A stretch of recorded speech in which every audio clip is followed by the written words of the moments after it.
नमस्कार मित्रों, आप सभी का एक बार फिर हिंदी पौराणिक कथाएं में स्वागत है। इस बार 19 सितंबर 2023 को करीब 250 वर्षों बाद एक अद्भुत और शुभ संयोग बनने जा रहा है, क्योंकि इस दिन साल की सबसे बड़ी चतुर्थी गणेश चतुर्थी पड़ने जा रही है।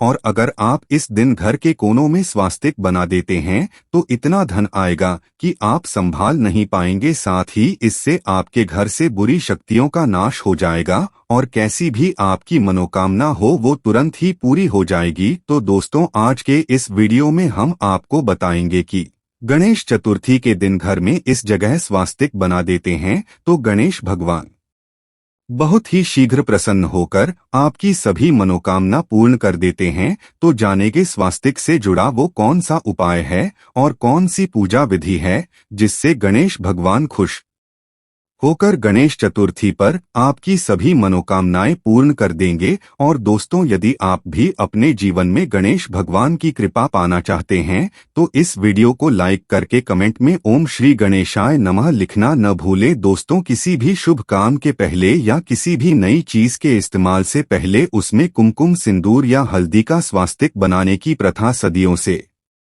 चली आ रही है। ऐसा माना जाता है कि यह घर में खुशहाली लाने का एक आसान तरीका है। स्वास्तिक को मंगल ग्रह का प्रतीक माना जाता है, इसी वजह से इससे घर में ऊर्जा आकर्षित होती है और जिस स्थान पर यह शुभ चिन्ह बनाया जाता है वह अपने आप ही ऊर्जा से भरपूर हो जाता है। हिंदू धर्म में इसे एक पवित्र प्रतीक माना जाता है जो सौभाग्य, समृद्धि और स्वास्तिक से जुड़ा होता है। इसे किसी भी शुभ कार्य से पहले बनाने के पीछे के कई ज्योतिष लाभ है और इसका महत्व भी है। यदि हम ज्योतिष की माने तो स्वास्तिक का चिन्ह सौभाग्य, समृद्धि और सकारात्मक ऊर्जा का प्रतीक होता है। ऐसा माना जाता है कि किसी भी शुभ कार्य को शुरू करने से पहले इस चिन्ह को बनाना सौभाग्य और अनुकूल परिणामों को आमंत्रित करता है। दोस्तों, घर का जो मुख्य द्वार होता है वह शास्त्रों में इतना ज्यादा महत्वपूर्ण और खास बताया गया है कि वहीं से केवल सकारात्मक और नकारात्मक ऊर्जा घर में प्रवेश कर सकती है। काफी लोग इस बारे में नहीं जानते हैं कि जितनी भी नकारात्मक ऊर्जाएं होती है या फिर सकारात्मक ऊर्जा एवं कुल देवी, कुल देवता हो, पितरी हो, जितनी भी चीजें होती हैं, जितनी भी अदृश्य शक्तियां होती हैं, वह केवल घर के मुख्य दरवाजे से ही घर में प्रवेश कर सकती है। लेकिन काफी लोगों के घरों में ऐसा होता है कि इतनी नकारात्मक ऊर्जाएं वास करने लग जाती है कि उनका अपने खुद के घर में मन नहीं लगता है और बिल्कुल ऐसा मन करता है कि घर से बिल्कुल किसी भी प्रकार से बाहर निकला जाए। और यह चीजें आपने खुद भी काफी बार देखी होंगी कि जब भी आप घर से बाहर रहते हैं उस समय तो आपका मन बिल्कुल ठीक रहता है, लेकिन जैसे ही घर में प्रवेश करते हैं इस प्रकार से लगता है कि न जाने कितनी नकारात्मक शक्तियों ने आपको घेर लिया है। तुरंत ही बहुत ज्यादा घबराहट, बेचैनी हो जाती है। काफी लोग उनके बारे में बताते भी हैं और पूछते भी हैं। तो दोस्तों, आपको बता दें कि जब भी इस प्रकार होता है कि घर में नकारात्मक ऊर्जा वास करें तो आप समझ जाएं कि उन दिनों में फिर कोई भी कार्य आपका बनने वाला बिल्कुल भी नहीं है। जितने भी आप कार्य करेंगे उन सभी कार्यों में बिल्कुल ही निराशा हाथ लगने वाली है, क्योंकि जितनी भी शुभ लाभ, सुख, समृद्धि, धन की चीजें होती हैं वह वहीं पर आकर्षित होती है जहां पर सुख वास करता है। यानी कि सकारात्मक ऊर्जा आए जहां पर वास करती है, केवल वहीं पर सुख बरसता है। नहीं तो नकारात्मक ऊर्जा केवल दुख को ही आकर्षित करती है। दोस्तों, अब आपको यह भी बता दें कि काफी घरों में ऐसा होता है कि पितरों के कारण भी कष्ट होते हैं, क्योंकि अगर पितृ प्रसन्न नहीं होते हैं या फिर पितृ अगर संतुष्ट न हो तो ऐसे घर में हमेशा ही लगातार संकट घेर के रखता है। कहीं ना कहीं से परेशानी उत्पन्न होती रहती है। जितने भी मेहनत लोग करते हैं उन्हें उनकी मेहनत का लाभ मिल ही नहीं पाता है। इसीलिए कहा जाता है कि पितरों का साथ होना बेहद आवश्यक होता है। जिस भी व्यक्ति पर पितरों का हाथ होता है तो ऐसा व्यक्ति कभी भी निराशा को अपने जीवन में नहीं देखता है। चाहे उसके जीवन में कितना भी कष्ट हो, पितर उसके सभी संकट को ढाल की तरह अपने ऊपर ले लेते हैं। इतना ज्यादा महत्वपूर्ण पितरों को बताया गया है। अब आपको यह भी बता दें कि पितरों का जो स्थान होता है वह घर का मुख्य द्वार होता है। घर के मुख्य द्वार पर जो ऊपर वाला स्थान होता है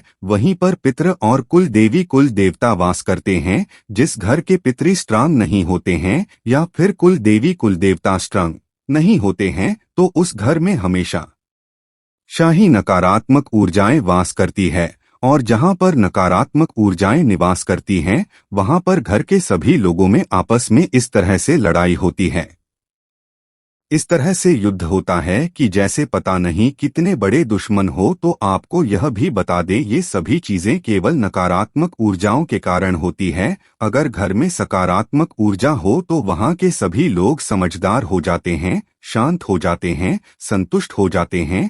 लेकिन अगर नकारात्मक ऊर्जा किसी घर में वास करती हो तो वहां पर बीमारी होना, हमेशा ही तनाव बना रहना, चिंता बनी रहनी, धन की समस्याएं होना, कर्ज बढ़ जाना, शत्रु का घेर लेना, इस प्रकार की सभी नकारात्मक ऊर्जाएं वहां होने लग जाती है। तो सबसे पहले आप इस चीज को यह समझें कि आपके घर का मुख्य दरवाजा है, जो घर का मुख्य द्वार है, उस पर हमेशा ही हर महीने एक स्वस्तिक बनाना है और उसे हर महीने चार्ज भी करना है। काफी लोग तो ऐसे होते हैं कि साल में करीब 5 साल में एक बार स्वास्तिक बनाकर उसे कई सालों के लिए फिर भूल जाते हैं और जबकि इस बात पर ध्यान ही नहीं देते हैं कि घर का मुख्य द्वार सबसे ज्यादा मुख्य है, तभी तो उसे मुख्य कहा जाता है। तो आप इस बात का ध्यान रखें कि स्वास्तिक को हर महीने आपको रिचार्ज करना है। स्वास्तिक के बड़े ही ज्यादा लाभ होते हैं और इसकी जितनी भी डंडियां होती है, जो इसके लेख होते हैं,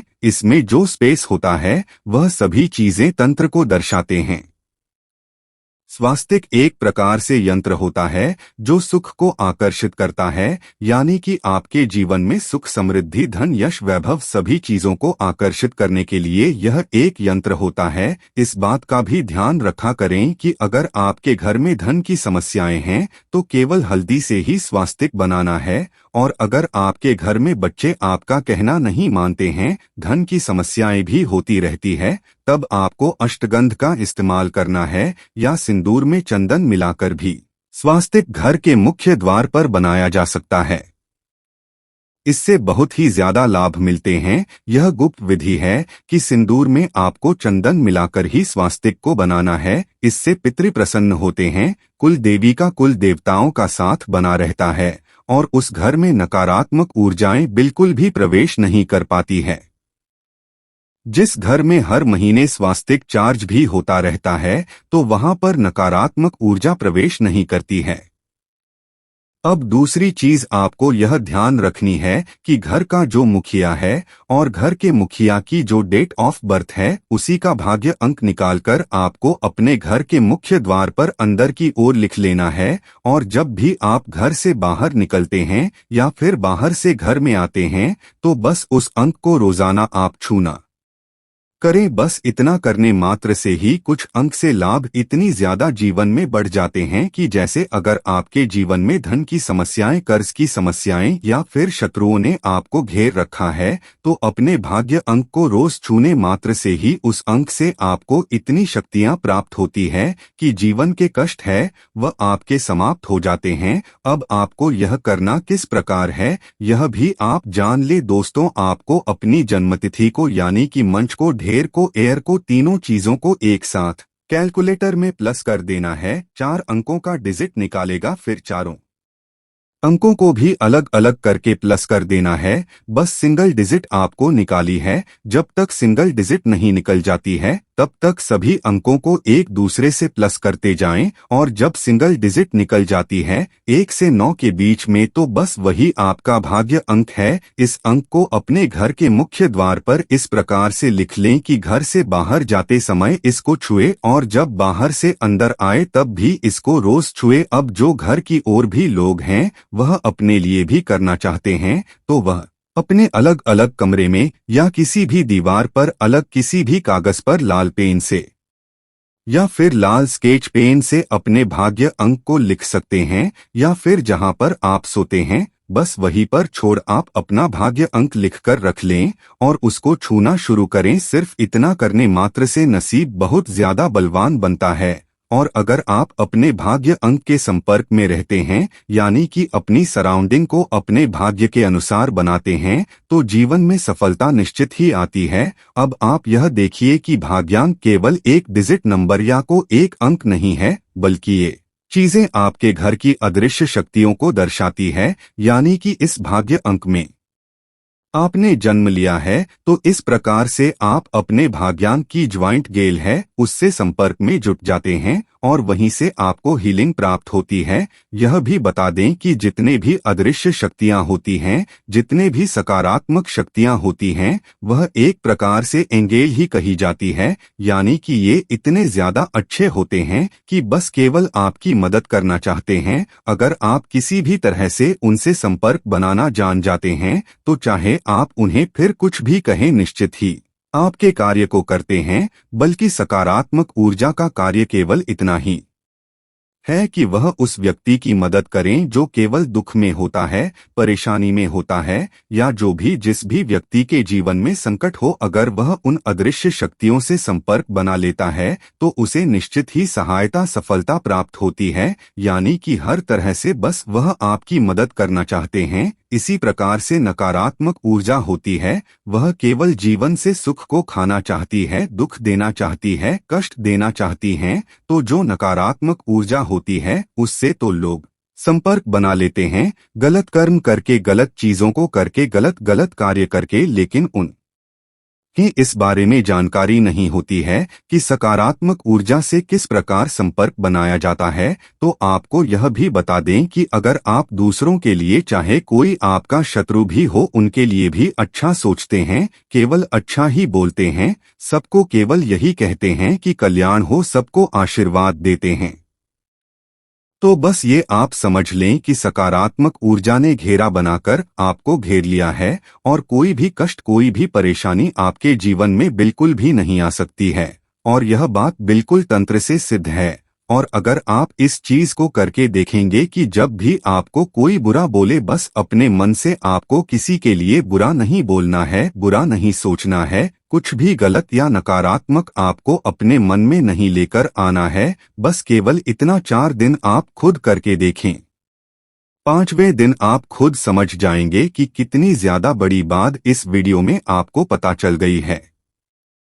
क्योंकि जैसे ही आप दूसरों का भला सोचने लगेंगे, कल्याण सोचने लगेंगे, किसी के बारे में बुरा नहीं बोलेंगे, किसी को गलत नहीं कहेंगे और न ही किसी के बारे में गलत करने की सोचेंगे, तो बस उसी समय से सकारात्मक ऊर्जा सेवक की तरह आपके कार्य करती है। जो भी आप चाहते हैं वह आपको लाकर देती है और किसी न किसी रूप से आपको यह भी संकेत देती है कि हम आपके आसपास है। इस बारे में और भी ज्यादा विस्तार से जानेंगे कि किस प्रकार सकारात्मक ऊर्जा संकेत देती है, किस प्रकार उनसे बात की जा सकती है और किस प्रकार से वह स्वप्न में भी आती है। क्योंकि जैसा कि आप जानते हैं कि नकारात्मक ऊर्जा घबराहट देकर, परेशानी, कष्ट देकर दर्शाती है कि नकारात्मक ऊर्जा आपके आसपास घूम रही है, उसी प्रकार से सकारात्मक ऊर्जा भी संकेत देती है, बल्कि नकारात्मक ऊर्जा से ज्यादा स्ट्रांग संकेत देती है, जो बड़ी आसानी से समझ भी आ जाती है। दोस्तों, आइए अब आपको गणेश चतुर्थी के व्रत कथा सुनाते हैं, जिसे सच्चे दिल और साफ मन से सुनने मात्र से आपकी हर इच्छा पूरी हो जाएगी। पहली कथा पौराणिक एवं प्रचलित श्री गणेश कथा के अनुसार, एक बार देवता कई विपदाओं में गिरे थे। तब वह मदद मांगने भगवान शिव के पास आए। उस समय शिव के साथ कार्तिकेय तथा गणेश जी भी बैठे थे। देवताओं की बात सुनकर शिव जी ने कार्तिकेय गणेश जी से पूछा कि तुम में से कौन देवताओं के कष्टों का निवारण कर सकता है। तब कार्तिकेय गणेश जी दोनों ने ही स्वयं को इस कार्य के लिए सक्षम बताया। इस पर भगवान शिव ने दोनों की परीक्षा लेते हुए कहा कि तुम दोनों में से जो सबसे पहले पृथ्वी की परिक्रमा करके आएगा, वही देवताओं की मदद करने जाएगा। भगवान शिव के मुख से यह वचन सुनते ही के अपने वाहन मोर पर बैठकर पृथ्वी की परिक्रमा के लिए निकल गए, परंतु गणेश जी सोच में पड़ गए कि वह चूहे के ऊपर छोड़कर सारी पृथ्वी की परिक्रमा करेंगे तो इस कार्य में उन्हें बहुत समय लग जाएगा। तभी उन्हें एक उपाय सूझा। गणेश अपने स्थान से उठे और अपने माता पिता की 7 बार परिक्रमा करके वापस बैठ गए। परिक्रमा करके लौटने पर कार्तिकेय स्वयं को विजेता बताने लगे। तब शिवजी ने श्री गणेश से पृथ्वी की परिक्रमा न करने का कारण पूछा। तब गणेश ने कहा, माता पिता के चरणों में ही समस्त लोग हैं। यह सुनकर भगवान शिव ने गणेश जी को देवताओं के संकट दूर करने की आज्ञा दी। इस प्रकार भगवान शिव ने गणेश जी को आशीर्वाद दिया कि चतुर्थी के दिन जो तुम्हारा पूजन करेगा और रात्रि में चंद्रमा को अर्घ्य देगा, उसके तीनों तापों यानी दैहिक, दैविक आप तथा भौतिक ताप दूर हैं होंगे। इस व्रत को करने से व्रतधारी के सभी तरह के दुख दूर होंगे और उसे जीवन के भौतिक सुखों की प्राप्ति होगी। चारों तरफ से मनुष्य की सुख समृद्धि बढ़ेगी। पुत्र पौत्र आदि धन ऐश्वर्य की कमी नहीं रहेगी। गणेश चतुर्थी व्रत की दूसरी कथा। एक समय की बात है, राजा हरिश्चंद्र के राज्य में एक कुम्हार था। वह मिट्टी के बर्तन बनाता, लेकिन वे कच्चे रह जाते थे। एक पुजारी की सलाह पर उसने इस समस्या को दूर करने के लिए एक छोटे बालक को मिट्टी के बर्तनों के साथ आवा में ढाल दिया। उस दिन संकष्टी चतुर्थी का दिन था। उस बच्चे की माँ अपने बेटे के लिए परेशान थी। उसने गणेश जी से बेटे की कुशलता की प्रार्थना की। दूसरे दिन जब कुम्हार ने सुबह उठकर देखा तो आंबा में उसके बर्तन तो पक गए थे, लेकिन बच्चे का बाल बाका नहीं हुआ था। वह डर गया और राजा के दरबार में जाकर सारी घटना बताई। इसके बाद राजा ने उस बच्ची और उसकी माँ को बुलवाया तो माँ ने सभी तरह के विघ्न को दूर करने वाली संकष्टी चतुर्थी का वर्णन किया। इस घटना के बाद से महिलाएं संतान और परिवार के सौभाग्य के लिए संकट चौथ का व्रत करने लगी। तो दोस्तों, उम्मीद करते हैं आज की वीडियो से आपको लाभ अवश्य होगा। आज के लिए बस इतना ही। तो दोस्तों, आपको यह जानकारी कैसी लगी हमें कमेंट में अवश्य बताएं। वीडियो को लाइक करें और अपने दोस्तों के साथ शेयर जरूर करें। धन्यवाद।